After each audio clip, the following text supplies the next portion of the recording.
الحمد لله رب العالمين والصلاة والسلام على رسوله محمد وآله وصحبه أجمعين أشهد أن لا إله إلا الله وحده لا شريك له وأشهد أن محمدا عبده ورسوله أما بعد.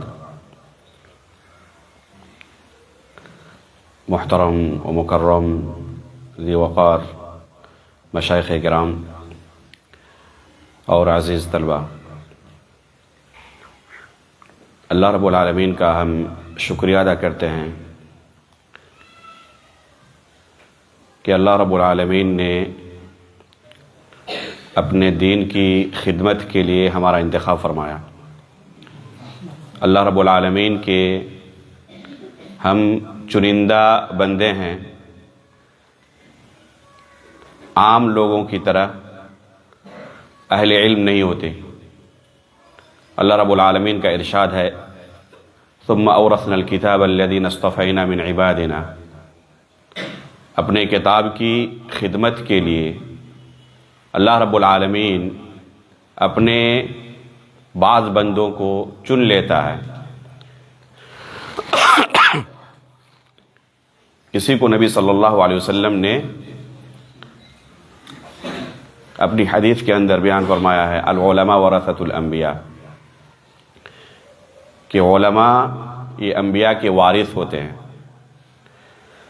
اللہ رب العالمین نے لوگوں کی ہدایت کے لیے کتاب نازل کیا اور معلم کے طور پر انبیاء اکرام کو مبعوث فرمایا، کیونکہ براہ راست کتاب سے ہدایت حاصل کرنا یہ نہ شرعی طریقہ ہے اور نہ عقل ہی اس کی گواہی دیتی ہے۔ ضرورت ہے کہ کتاب کو معلم سے سیکھا جائے، استاد سے سیکھا جائے۔ اس لیے اللہ رب العالمین نے کتاب کے نازل کرنے کے ساتھ ساتھ رسولوں کو معلم بنا کر بھیجا لوگوں کی ہدایت کے لیے۔ یعلمہم الکتاب والحکمہ، ان کا وظیفہ اللہ نے بیان کیا کہ یہ لوگوں کو کیا کرتے ہیں؟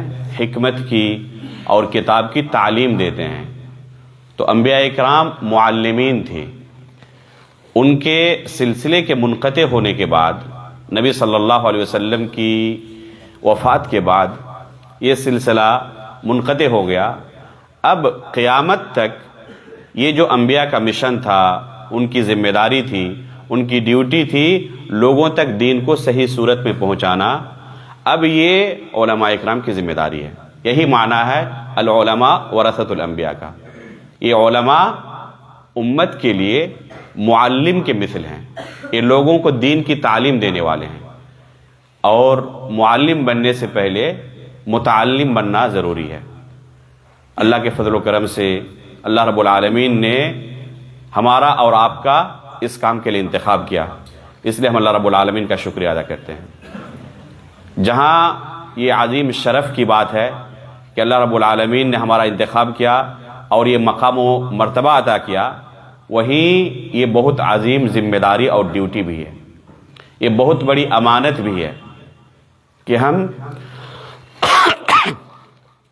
جب امت کے سامنے معلم بن کر جائیں گے، ان کو اللہ رب العالمین کے دین کی تبلیغ کریں گے، تو سب سے پہلے اس دین کو خود سیکھیں۔ اس لیے کہ جس قدر ہم اس دین کو سیکھیں گے اسی طرح اس دین کو لوگوں کے سامنے پیش کر سکتے ہیں۔ اگر خود ہمارے اس دین کو سیکھنے میں کمزوری اور کوتاہی رہ گئی تو اس کا اثر ہماری تعلیم پر بھی ہوگا۔ آپ دیکھتے ہوں گے کہ تمام اساتذہ جو پڑھاتے ہیں وہ ایک درجے کے نہیں ہوتے،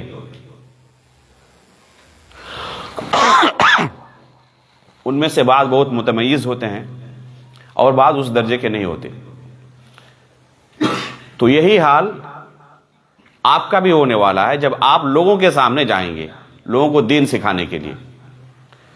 اگر آپ نے صحیح طریقے سے اس دین کو سیکھا ہے تو لوگوں کو صحیح طریقے سے دین سکھا سکتے ہیں، اور خود آپ نے اس دین کو صحیح طریقے سے نہیں سیکھا، جب لوگوں کے سامنے جائیں گے تو وہاں پر آپ کی دو صورت ہوگی، یا تو آپ لوگوں کو غلط دین سکھائیں گے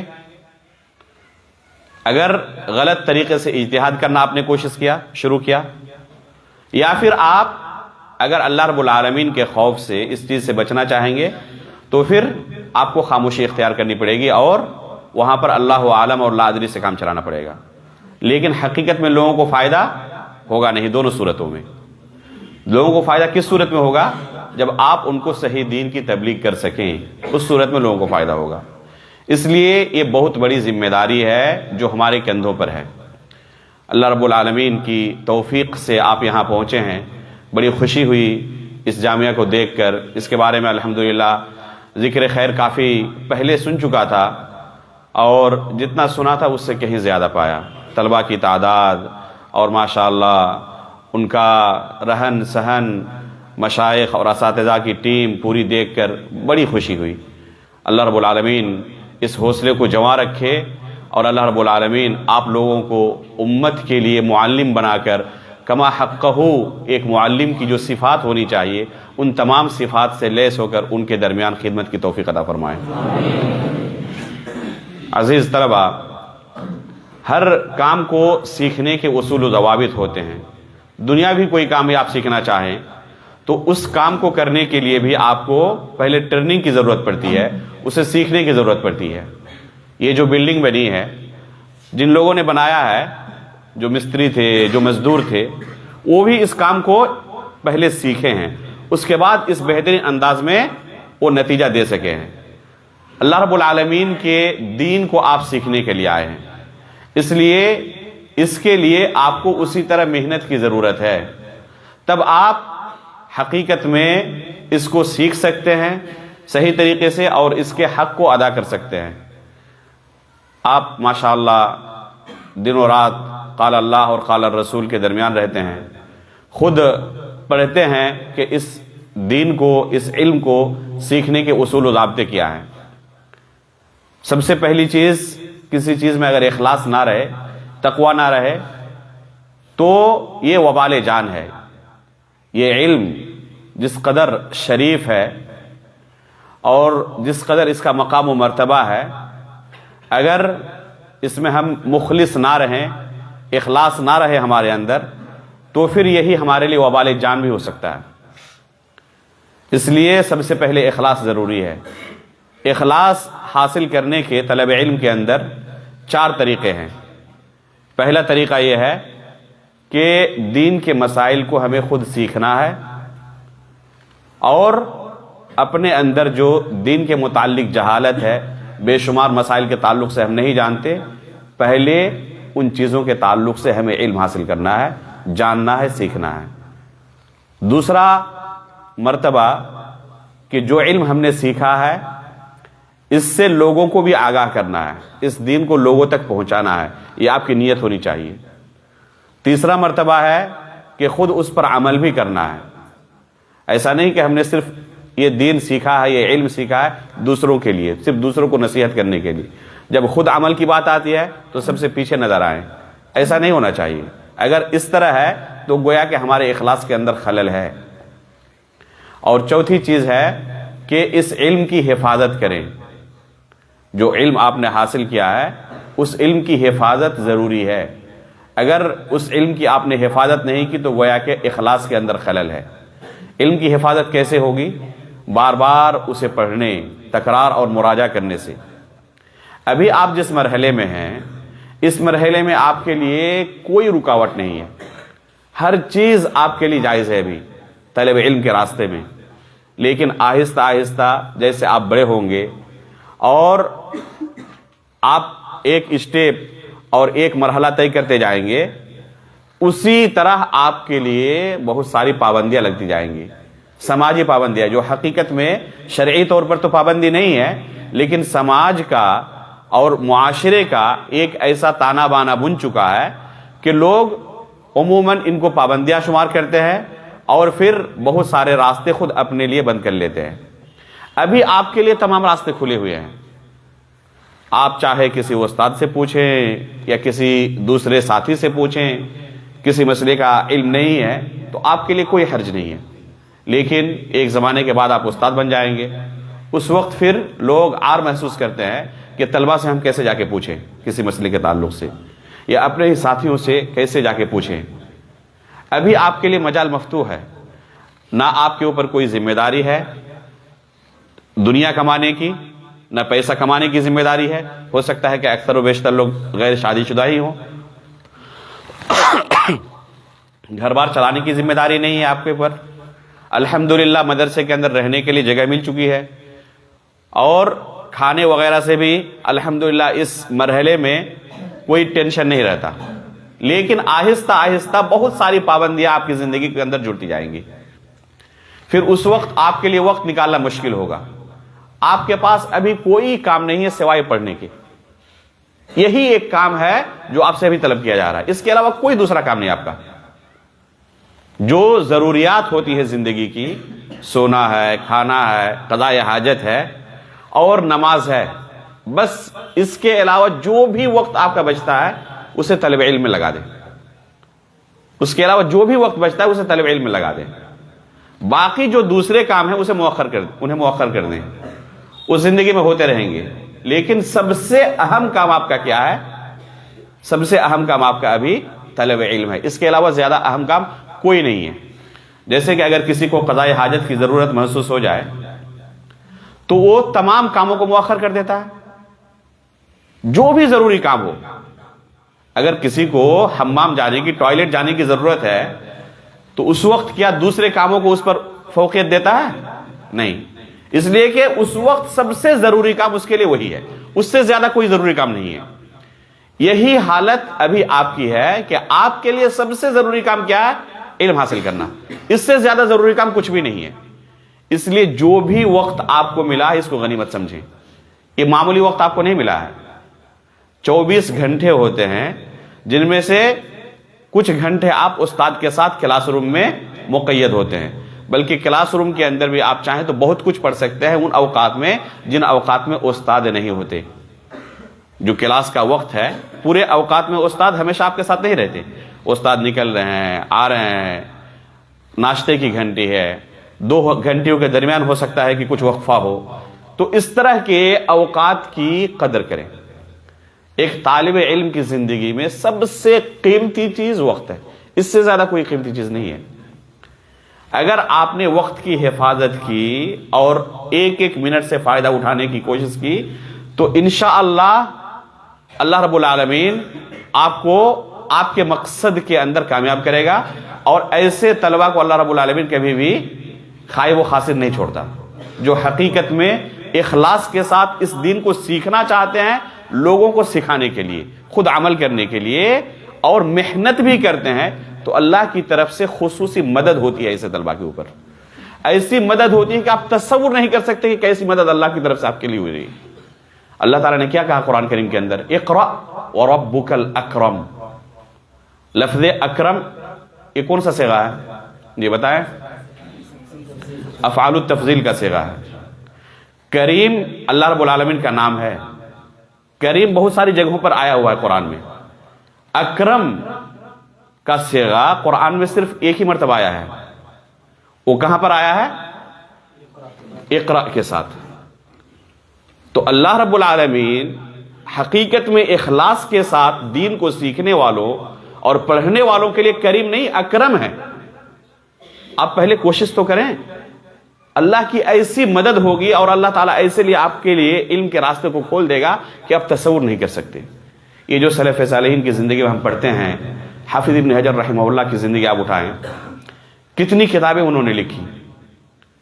جو کتابیں وہ اپنی زندگی میں لکھ چکے ہیں، ان کتابوں کو اگر ہم پوری زندگی ملا کر پڑھ لیں تو بہت بڑی کامیابی ہمارے لیے ہوگی۔ لیکن انہوں نے لکھی ان کتابوں کو، تو ظاہر سی بات ہے کہ لکھنے کے لیے پہلے اس علم کے درجے پر ان کو پہنچنا پڑا، محنت کرنی پڑی، اور پھر لکھنے کے لیے وقت لگا۔ اور دوسرے مصنفین کی طرح ان کی کتابیں نہیں ہیں کہ کسی بھی طرح جمع کر دو کچھ بھی ملے علم گلم، بلکہ تحقیق کے ساتھ لکھتے ہیں، ایک ایک سطر محقق اور منقح انداز میں۔ تو اس طرح لکھنے کے لیے کتنی عمر چاہیے؟ ان کی عمر کے ساتھ ان کی تصنیفات اور ان کی کتابوں کی تعداد کو آپ رکھیں تو یقین کرنا مشکل ہو جاتا ہے کہ ایک شخص اپنی زندگی میں اتنا کام کیسے کر سکتا ہے۔ لیکن اللہ رب العالمین کی طرف سے خصوصی مدد ہوتی تھی، وقت کی حفاظت کرتے تھے۔ جن کتابوں کو ہم سال بھر میں نہیں پڑھ پاتے وہ ایک مجلس میں 2 مجلس میں پڑھ لیتے تھے۔ یہ کتب ستہ وغیرہ آج کل تو نصاب تعلیم کا طریقہ جو شروع ہوا ہے، پہلے زمانے میں کچھ طریقہ تھا، آج کتب ستہ کی تعلیم کا طریقہ کیا ہو گیا ہے کہ منتخب ابواب پڑھائے جائیں گے۔ کتاب الطہارہ کسی کتاب سے، کتاب الصلاۃ کسی سے، کتاب البیع کسی سے، اور اس طرح کی کتابوں کا انتخاب پڑھایا جاتا ہے۔ اور اکثر و بیشتر طلبہ آج ایسے نکلتے ہیں فراغت کے وقت کہ کتب ستہ کو مکمل اپنی ذاتی محنت سے انہوں نے پڑھا نہیں ہوتا ہے، جو نصاب میں مقرر کر دیا گیا ہے صرف اتنا ہی پڑھا ہے۔ اپنی ذاتی کوشش سے چلو پوری کتاب پڑھ لیتے ہیں، یا ساتھی مل کر، مان لیجئے کہ ابو داؤد آپ پڑھ رہے ہیں، ابو داؤد کے اندر 5 کتابوں کا انتخاب جامعہ کی طرف سے کیا گیا نصاب میں، شاذ و نادر ہی کسی مدرسے میں ہوگا کہ طلبہ خود اپنی کوشش سے کہ چلو جو نصاب میں داخل نہیں ہے پوری کتاب لے کر ہم بیٹھتے ہیں اور روزانہ آدھا گھنٹہ 1 گھنٹہ وقت نکال کر آپس میں اس کو کم از کم قراءہ کر لیتے ہیں، پڑھ لیتے ہیں، مطالعہ کر لیتے ہیں۔ ایسا عموماً نہیں ہو پاتا۔ حافظ ابن حجر رحمہ اللہ یہ موٹی موٹی کتابیں حدیث کی جو ہیں، جیسے صحیح مسلم ہے، صحیح بخاری ہے، ابو داؤد ہے، ترمذی ہے، امام طبرانی کی معاجم ہے، اکثر کو 2 دن کے اندر 3 دن کے اندر مکمل پڑھ لیتے تھے۔ مکمل کتاب 2 دن کے اندر، 3 دن کے اندر، 4 دن کے اندر پڑھ لیتے تھے۔ اللہ رب العالمین کی طرف سے ان کو حافظہ ملا ہوا تھا، اس میں کوئی شک نہیں، اللہ کی نعمت تھی، لیکن اپنی طرف سے کوشش دیکھیں۔ خطیب بغدادی رحمہ اللہ، آپ نے نام سنا ہوگا، صحیح بخاری کے ساتھ ان کا جو قلبی لگاؤ تھا، آپ اسے پڑھیں۔ کریمہ المروزیہ ایک صحیح بخاری کی راویہ ہے، ایک خاتون ہے جو صحیح بخاری کی راویہ ہے، روایت کرنے والی ایک خاتون ہے، اور ان کے لوازمات کچھ الگ ہوتے ہیں۔ بہت عمر دراز تھی اور زندگی بھر انہوں نے شادی نہیں کی تھی، صحیح بخاری کی خدمت میں اس خاتون نے اپنی زندگی گزار دی۔ ان کے پاس جو صحیح بخاری کا نسخہ تھا انتہائی متقن نسخہ تھا، یہاں تک کہ حافظ ابن حجر نے بھی فتح الباری کی جب شرح لکھی ہے صحیح بخاری کی تو اس شرح سے کافی اس متن سے، اس نسخے سے کافی استفادہ کیا ہے۔ اور فتح الباری پڑھنے والے جانتے ہیں کہ بیچ بیچ میں آپ پائیں گے وہ فی نسخت کریمہ کذا و کذا، وہ لکھتے ہیں کہ کریمہ کے نسخے میں یہ ہے، تو یہی کریمہ المروزیہ ہے جو خطیب بغدادی رحمہ اللہ کی کیا ہے، استادہ ہے۔ یہ حج کے ایام میں مکے میں، ویسے جو حج کیے ہوئے ہیں جانتے ہیں کہ کتنی مشغولیت ہوتی ہے۔ حج کے ایام میں اس استادہ پر خطیب بغدادی نے صرف 5 دن کے اندر پوری صحیح بخاری پڑھ لی تھی۔ حج کے ایام میں مشغول ہونے کے باوجود 5 دن کے اندر پوری صحیح بخاری پڑھ لی تھی۔ اسماعیل الحیری رحمہ اللہ ایک مرتبہ بغداد سے گزرے، ان کے پاس وقت نہیں تھا، تو 3 یا 4 مجلسوں میں، اور وہ مجلس بھی کیسی لگتی تھی، جیسے وہ استاد کے پاس گیا اور کہا کہ ہمیں آپ سے پڑھنا ہے، فجر بعد شروع کیا تو ظہر تک پڑھ رہے ہیں، پھر ظہر بعد کھانا کھا کے پھر دوبارہ بیٹھ گئے، عصر تک پڑھ رہے ہیں، اس طرح کی مجلس، یعنی کوئی دوسرا کام نہیں تھا۔ آج اگر طلبہ کو کہا جائے کہ ناشتے کی گھنٹی آج نہیں ہوگی، مسلسل آج کلاس ہوگی، تو طلبہ ناراض ہو جائیں گے۔ مسلسل 3 گھنٹے 4 گھنٹے بیٹھنا ہمارے لیے مشکل ہو جاتا ہے، صبر نہیں ہمارے یہاں، عموماً مزاج یہی بنا ہوا ہے۔ تو سلف صالحین اس طرح یعنی فجر بعد بیٹھ کر ظہر تک پڑھنا ان کے لیے کوئی بڑی بات نہیں تھی، فجر بعد بیٹھے اور پھر ظہر تک پڑھ رہے ہیں، انہیں اٹھنے کا کوئی نہیں ہے۔ کب تک بولنا، تھوڑا سا وقت کا مجھے بتا دیں تاکہ اسی حساب سے میں ختم کروں، اور 5 منٹ چل سکتا ہے؟ 30 تک بولے، 30 تک، ٹھیک، جزاک اللہ خیر۔ تو اسماعیل الحیری رحمہ اللہ سفر میں تھے، اب 2 مجلسوں میں تقریباً 2/3 حصہ صحیح بخاری کا پڑھ ڈالے ان پر، 1/3 حصہ تقریباً باقی رہ گیا اور ان کو نکلنا تھا۔ اب وہ نکل کے چلے گئے، اب ان کو خبر ملی کہ اگلا پڑاؤ جو ہوگا ان کا تو فلاں جگہ پر وہ رکیں گے، اور وہاں پر ان کے پاس تقریباً رات کے وقت یا پھر فجر کے بعد کچھ وقت ہوگا 3-4 گھنٹے کا، جس میں وہاں پر وہ آرام کے لیے رکیں گے۔ تو وہاں پر وہ سواری لے کر بھاگ گئے کہ باقی حصہ وہیں پر جا کے پڑھیں گے، اور پھر جا کر وہاں پر پوری صحیح بخاری پڑھ لی۔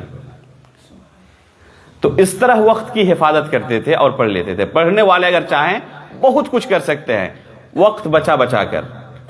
جن اوقات کو ہم برباد کر دیتے ہیں انہی اوقات میں ہمارے سلف صالحین عظیم خدمات انجام دے دیتے تھے۔ تو وقت کی حفاظت کریں، اپنے اندر اخلاص پیدا کریں، اساتذہ کی تعظیم کریں، لائبریری سے اپنا رشتہ جوڑیں، اور خصوصی نصیحت کہ فتنوں کے زمانے میں جس طرح سلف صالحین نصیحت کیا کرتے تھے کہ اہل سنت سے جڑے رہیں، اور جو علم آپ حاصل کر رہے ہیں وہ خالص ہو، اس کے اندر کسی طرح کی بدعت کی آمیزش نہ ہو۔ اگر جو علم آپ نے حاصل کیا ہے اس کو گندا کر دیں گے تو وہی گندی صورت میں آپ پھر لوگوں کے سامنے پیش کریں گے۔ اس لیے اس کی حفاظت کریں، اس علم کو خالص رکھیں، اہل سنت کی ہی کتابیں پڑھیں اور اہل بدعت کو جگہ نہ دیں۔ خصوصاً آپ کے اس مرحلے میں بالکل بھی آپ کے لیے مناسب نہیں ہے کہ اہل سنت کی کتابوں کو چھوڑ کر اور اہل سنت کے علماء کو چھوڑ کر کسی دوسرے کو بھی آپ پڑھیں۔ اس مرحلے میں تو بالکل مناسب نہیں ہے۔ اور اگر کبھی کسی کتاب کے بارے میں شک ہو تو آپ کے مشائخ موجود ہیں، ان مشائخ سے رہنمائی ضرور لے لیا کریں۔ یہ آپ سے بہتر سمجھتے ہیں کہ کن کتابوں کا پڑھنا آپ کے لیے مناسب ہے، کن کتابوں کا پڑھنا آپ کے لیے مناسب نہیں ہے۔ پڑھنے کا طریقہ کیا ہونا چاہیے اس زمانے میں؟ سب سے پہلی بات تو یہ کہ پڑھنا تو شروع کریں، لیکن جو آپ کے اس مرحلے کے لیے مناسب کتاب ہو وہی کتاب آپ انتخاب کریں تو آپ کے لیے زیادہ بہتر ہے۔ جو درسیات آپ کلاس روم میں پڑھتے ہیں، جیسے جو آخری جماعت کے طلبہ ہیں، صحیح مسلم پڑھ رہے ہیں، صحیح بخاری پڑھ رہے ہوں گے، جرح و تعدیل کی کوئی کتاب ہوگی، فقہ کی کوئی کتاب ہوگی، تو ان کتابوں کے جو شروح موجود ہے لائبریری میں، ان کتابوں سے اپنا تعلق بڑھائیں۔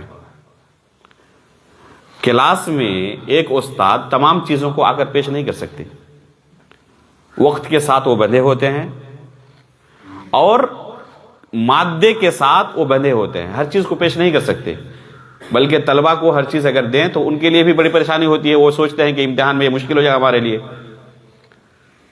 تو طلبہ کی طرف سے بھی، چونکہ میں بھی ایک مدرس ہوں، میں جانتا ہوں اس چیز کو کہ طلبہ ہر چیز کو کلاس روم میں اللہ کہ ان کو آزاد کر دی جائے کہ امتحان میں نہیں آئے گا تب وہ پھر سنتے ہیں، ورنہ ان کو سب سے پہلے ٹینشن یہی ہوتا ہے کہ امتحان میں شاید یہ پوچھا جائے گا۔ تو یہ حقیقت میں نہیں ہونا چاہیے۔ اصل یہ ہے کہ آپ شریعت سیکھنے کے لیے آئے ہیں، دین سیکھنے کے لیے آئے ہیں، اور جو بھی اس کے لیے بہتر ہو وہ اصل ہے۔ یہ جو نمبرات ہیں امتحان کے نا، یہ حقیقت میں وقتی چیز ہے، بس ایک ایکیڈیمک کام کے لیے آپ کو اس کی ضرورت پڑ سکتی ہے۔ جب آپ فراغت کر لیں گے، جب آپ کی عمر 60 سال 50 سال ہو جائے گی تو ان نمبرات کو آپ بھول جائیں گے، بلکہ کہاں آپ کا شہادہ پڑا ہوا ہے، سرٹیفکیٹ پڑا ہوا، آپ کو یاد بھی نہیں ہوگا۔ ابھی اگر مجھے کہا جائے کہ فیض عام کے آپ کے سرٹیفکیٹ آپ دکھائیں تو شاید کہ نہ دکھا پاؤں، پتہ نہیں کہاں پہ ہے، اس لیے اس کی ضرورت ختم ہو گئی۔ ایک وقت تک اس کی ضرورت تھی، لیکن جو علم وہاں پر ہم نے حاصل کیا، آپ جو حاصل کریں گے، اس کی ضرورت آخری لمحے تک کے لیے ہے۔ یہ اصل ہے۔ لوگ آپ سے یہ نہیں پوچھیں گے کہ آپ کا نمبر کتنا تھا، آپ جو دین ان کے سامنے پیش کریں گے وہ خالص ہے یا نہیں ہے، وہ ٹھیک ہے یا نہیں، یہ اصل ہے۔ اگر کلاس میں آپ کا نمبر سب سے کم ہے لیکن آپ ہی دین کی خدمت کر رہے ہیں تو آپ ہی سب سے افضل ہیں اس مدرسے کے لیے، آپ ہی اس مدرسے کی شناخت ہوں گے جو حقیقت میں دین کی خدمت کریں گے۔ اس لیے یہ ذمہ داری سمجھیے، اس کو شریعت سمجھ کر، عبادت سمجھ کر انجام دے۔ ایک ہے کہ آپ کو یہاں پر مجبور کیا گیا ہے، آپ ایک نظام کے ساتھ بندھے ہوئے ہیں، اس لیے کلاس میں جا رہے ہیں کیونکہ اگر نہ جائیں تو کھانا بند ہو سکتا ہے، جرمانہ لگ سکتا ہے، استاد کی مار پڑ سکتی ہے، اور بہت سارے جو سسٹم کے ساتھ بندھے ہونے کی وجہ سے چیزیں آتی ہیں۔ اسی چیز کو آپ اگر عبادت سمجھ کے کریں تو آپ غور کریں کہ کتنا فرق آ جائے آپ کی زندگی میں۔ میں اس لیے بیٹھا ہوا ہوں یہاں پہ کیونکہ یہ عبادت ہے، استاد کی تعظیم اس لیے کر رہا ہوں کیونکہ یہ عبادت ہے، اس کی خوشنودی حاصل کرنے کے لیے نہیں، اللہ رب العالمین کو راضی کرنے کے لیے۔ اگر آپ نے اسے عبادت سمجھا تو حقیقت میں آپ کی زندگی گزارنے کا اور پڑھنے کا انداز بالکل بدل جائے گا۔ اپنے ساتھیوں کے ساتھ کیسے تعامل کرنا ہے، اس کتاب کے ساتھ جس کتاب کو آپ پڑھ رہے ہیں کیسے تعامل کرنا ہے، ہر چیز بدل جائے گی۔ امتحان میں کیسے بیٹھنا ہے۔ اگر حقیقت میں ایک طالب عبادت سمجھ کر اپنی زندگی گزارے مدرسے کے اندر، تو امتحان میں مراقب رکھنے کی، گارڈ رکھنے کی ضرورت نہیں ہے۔ ضرورت پڑے گی؟ آخر ایک طالب علم جس کو ہم نے سال بھر پڑھایا ہے کہ چوری کرنا حرام ہے، اور اسی قرآن اور سنت کا ہی اس کا اختبار ہم لے رہے ہیں، امتحان لے رہے ہیں، اس کے باوجود بھی اگر اس کے اوپر ایک گارڈ رکھنے کی ضرورت پڑے تاکہ وہ چوری نہ کر لے، تو گویا کہ سال بھر کی ہماری محنت بیکار ہو گئی۔ اور اگر اس طالب نے چوری کر کے نمبر اٹھا بھی لیا، کلاس میں پہلی پوزیشن لے کے چلا بھی آیا، تو کیا حاصل ہو گیا؟ اسے کیا کر لے گا وہ اس نمبر کو لے کر؟ اگر اللہ رب العالمین نے کامیابی نہیں لکھی ہے اس کی تقدیر میں، تو کیا وہ کامیاب ہو جائے گا اس نمبر کو لے کر؟ تو یہ علم جو آپ حاصل کرنے کے لیے آئے ہیں، یہ علم عبادت ہے۔ آپ یہ سمجھ کر کہ میں عبادت کر رہا ہوں، یہ اس طرز پر جب آپ پڑھیں گے تو آپ کی زندگی گزارنے کا طریقہ ہی بالکل الگ ہوگا، دوسروں کی طرح نہیں ہوگا۔ آپ کو یہ ٹینشن نہیں رہے گا کہ آج آخری دن ہے اور آج چھٹی ہو جائے گی تو آج نہیں پڑھیں گے۔ کہتے ہیں نا بہت سارے طلبہ کہ آج چھٹی ہو رہی ہے تو آج نہ پڑھائیں، آج سال کا پہلا دن ہے تو آج نہیں پڑھیں گے، آج کچھ نصیحت کیجیے، ایسے ہی گھنٹی گزار دیجیے۔ اگر عبادت سمجھ کے کریں گے تو یہ سب چیزیں نہیں آئیں گی آپ کی زندگی میں، چونکہ آپ عبادت نہیں سمجھ رہے، یا شعور یہ دل کے اندر پیدا اتنا نہیں ہوا ہے۔ اس وجہ سے شیطان آپ کو اس طرح بہکا رہا ہے، کھیل رہا ہے۔ یہ نفسیات اپنے اندر پیدا کرنے کی کوشش کریں۔ اگر حقیقت میں یہ نفسیات آپ کے اندر پیدا ہو گئی تو پورا ماحول ہی بدل جائے گا۔ اب غور کریں، اللہ کے رسول صلی اللہ علیہ وسلم نے صحابہ کرام کے سامنے کوئی ڈنڈا کھڑا نہیں کیا تھا۔ وہی لوگ جو اسلام لانے سے پہلے دنیا کے سب سے خونخوار لوگ تھے، سب سے ظالم اور بربریت کی زندگی گزارنے والے تھے، وہی لوگ اللہ کے رسول صلی اللہ علیہ وسلم کی تربیت سے دنیا کے سب سے افضل لوگ ہو گئے۔ اب غور کریں، جو شرابوں کے اندر، زنا کے اندر ہمیشہ ڈوبے ہوئے رہتے تھے، اگر اسلام لانے کے بعد کبھی غلطی سے کوئی گناہ سرزد ہو بھی گیا تو خود آ کے کہتے تھے اللہ کے رسول کے کہ اللہ کے رسول مجھ سے فلاں گناہ سرزد ہو گیا ہے، مجھ پر حد قائم کرے۔ یہ جو تبدیلی دل کی ہے، حقیقت میں ایک معاشرے کے اندر تبدیلی اسی طرح آتی ہے، ڈنڈے کے زور پر نہیں آتی تبدیلی۔ تو اپنے اندر یہ شعور پیدا کریں کہ آپ یہاں پر بیٹھے ہوئے ہیں عبادت کے لیے، اللہ رب العالمین کی طرف سے آپ کو اس کا اجر ملے گا۔ جب یہ شعور پیدا ہوگا تو آپ کی پوری زندگی گزارنے کا طریقہ ہی بدل جائے گا، پڑھنے کا انداز بدل جائے گا، استاد کے ساتھ تعامل کا انداز بدلے گا، ساتھیوں کے ساتھ تعامل کا۔ عجیب و غریب بعض جگہوں پر ماحول دیکھنے کے لیے ملتا ہے کہ ایک ساتھی اگر کوئی نوٹ تیار کیا ہے یا کسی چیز کے بارے میں کچھ پڑھ لیا ہے تو اپنے اس ساتھی کے ساتھ جس کے ساتھ کمپٹیشن ہے، پہلی پوزیشن اور دوسری پوزیشن وغیرہ کا نا، تو اس سے چھپا کے رکھتا ہے کہ اس کو پتہ نہ چل جائے۔ اللہ عالم یہاں پہ ماحول ہے یا نہیں ہے، ہم نے دیکھا ہے، اس لیے کہہ رہا ہوں، اسی ماحول سے چونکہ نکلا ہوا ہوں۔ تو اللہ یہ شعور بدلنے کی ضرورت ہے۔ اگر آپ عبادت سمجھ کر کریں گے تو کیا کریں گے؟ اس خیر کو عام کریں گے۔ عبادت سمجھ کر کریں گے تو اس خیر کو آپ چاہیں گے کہ جتنے زیادہ لوگوں تک پہنچے آپ کو اتنا اجر ملے گا، یہی نا آپ سمجھیں گے؟ اس لیے اس سوچ کو بدلیے۔ فیض عام سے نکلنے کے بعد جب چلا گیا تو بہت سارے ایسے ساتھیوں سے ملاقات ہوتی 5 سال بعد، 7 سال بعد، وہ کہتے تھے کہ آپ کے لکھے ہوئے نوٹ فیض عام کے اندر ہم نے پڑھا ہے 5 سال کے بعد۔ تو اس طرح ساتھیوں کے ساتھ کریں، یہ عبادت ہے، یہ حق ہے ان کا۔ میں ایک واقعہ تحدیث نعمت کے طور پر اور تذکیر کے لیے آپ کو بیان کر رہا ہوں۔ دریاباد میں جب میں پڑھ رہا تھا تو امتحان کے پرچے میں ایک سوال آیا جس کے جواب میں دلیل کے طور پر ایک آیت لکھنی ہے، اور وہ آیت مجھے صحیح طریقے سے یاد نہیں آ رہی ہے، بعض الفاظ کے اندر شک ہو رہا ہے کہ اس طرح ہے، اس طرح ہے۔ ہاں مجھے پتا ہے کہ اس مسئلے کی دلیل فلاں آیت ہے، لیکن شک ہو رہا ہے کہ فلاں جگہ یہ لفظ ہے، یہ لفظ ہے.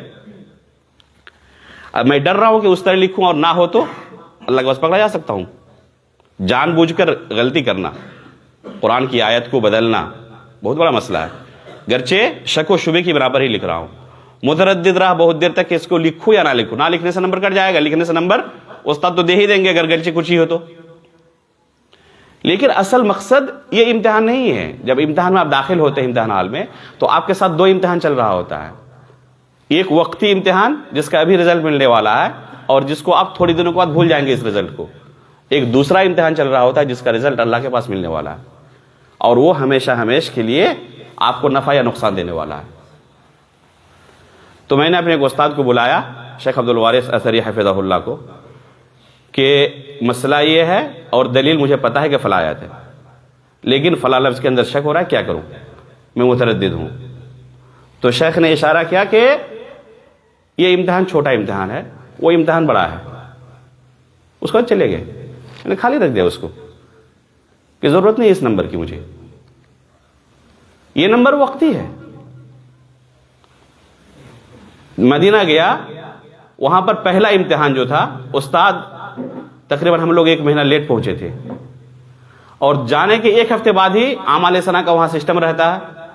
تو امتحان آ گیا ہے، اپنے ساتھیوں سے لے کر کچھ مذکرہ وغیرہ تھا، کچھ تیاری کی، پڑھا.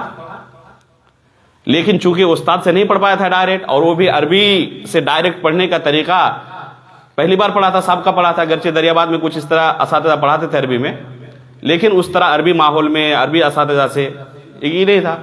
کچھ تیاری کی، بہرحال امتحان حال میں جا کے بیٹھا، اور یہ پہلا امتحان تھا مدینے میں جانے کے بعد. تو جو ہمارے استاد تھے شیخ صالح سندھی حفظہ اللہ، انتہائی نیک اور مربی انسان. وہاں پر ہم نے حقیقت میں سیکھا ہے کہ علم طلب کرنا جو عبادت ہے، تو کس کو عبادت کہتے ہیں حقیقت میں، یہ ہم نے وہاں پر سیکھا ہے. ہمارے ساتھی حضرات جو تھے پریکٹیکل ہمیں سکھایا انہوں نے. اگر کوئی طالب کبھی غائب رہا اور استاد نے غلطی سے اس کی حاضری کر دی، تو دوسرے دن آ کر طالب خود کہتا کہ میں کل غائب تھا، آپ نے غلطی سے میری حاضری کر دی ہے، اس کو ہی کر دیں. بعض طلبہ آتے تھے امتحان کے بعد اور کہتے تھے کہ استاد مجھے کاپی دکھائیں میری. تو کیوں؟ نمبر میں کچھ گڑبڑی ہے. تو استاد ڈر جاتے شاید میں نے ظلم کر دیا ہے. استاد بھی دیکھیں کس مزاج کے ہیں، تو یہیں پہ دنیا میں ہی معاملہ رفع دفع ہو جائے، آخرت میں نہ پھنسے معاملہ. جب دکھاتے کہتے کہ نہیں ٹھیک تو میں نے چیک کیا ہے، تو طالب کہتا کہ نہیں آپ نے نمبر زیادہ دیا، میں اتنے کا مستحق نہیں تھا، فلاں جگہ میری غلطی ہوئی ہے. تو یہ جو روحانیت ہے کہ ہر چیز میں اللہ رب العالمین کی رضامندی، یہ چیز وہاں پہ ہم نے سیکھا ہے کہ عبادت کسے کہتے ہیں. تو پہلا امتحان تھا، استاد نے جیسے عام طور پر کلاس میں سب بیٹھے رہتے، جیسے آپ لوگ بیٹھے ہوئے ہیں، تو ظاہر سی بات ہے کہ اس طرح امتحان لینا تو ممکن نہیں ہے. ہر کوئی دوسرے کے پیپر کو دیکھے گا، اور تو اس طرح کوئی امتحان لیتا نہیں استاد. جس طرح ہم لوگ روزانہ کلاس میں بیٹھتے تھے، اسی طرح شیخ نے سب کو پرچہ دے دیا. الگ سے اہتمام کوئی نہیں کیا کہ کوئی کسی کا ہی کرے، نقل کر سکتا ہے اس لیے الگ الگ دور دور بیٹھا ہے. اسی طرح شیخ نے پرچہ تقسیم کر دیا. میں یہاں بیٹھا ہوا ہوں اور ٹک لگانا ہے، ہاں یا نہ، صحیح یا غلط. اب مجھے شبہ ہو رہا ہے کہ یہ صحیح ہوگا غلط ہوگا، اور فوراً میرے بغل میں ہی ایک بیٹھا ہوا ہے. صرف اس طرف نظر کروں تھوڑی سی، بلکہ نظر بھی کرنی نہیں پڑے گی، تھوڑا سا دیکھوں تو پتہ چل جائے گا کہ یہ صحیح غلط ہے. یہاں پر آپ کا امتحان ہو رہا ہے حقیقت میں کہ آپ اپنے آپ کو کتنا بچا پا رہے ہیں، تاکہ کسی بھی طرح اس کے پیپر پر آپ کی نظر نہ پڑے. بہرحال کسی طرح گزارا اپنا وقت کہ اس کے پیپر میں نظر نہ پڑے، اور جو سمجھتا تھا جواب لکھ کے آیا اور حقیقت میں جواب غلط تھا. میں جو اختیار کیا وہ جواب غلط تھا. پہلا پیپر اور بہت خراب گیا پیپر. جب نمبر سنایا تو بہت کم، شاید کہ زندگی میں اتنا کم نمبر کبھی نہیں آیا. بہت زیادہ غم زدہ ہوا، غمگین رہتا کہ پہلا پیپر تھا اور اتنا خراب چلا گیا، اتنا کم نمبر آ گیا، اب تو شاید رزلٹ بہت خراب ہو جائے گا. بہرحال یہ اعمال ثنا کا معاملہ تھا، اور جو لوگ جانتے ہیں کہ اعمال ثنا کا وہاں کیا ہوتا ہے، استاد کے ہاتھ میں بہت اختیار رہتا ہے. تو تحسین کے لیے بھی شیخ نے کچھ دیا نہیں.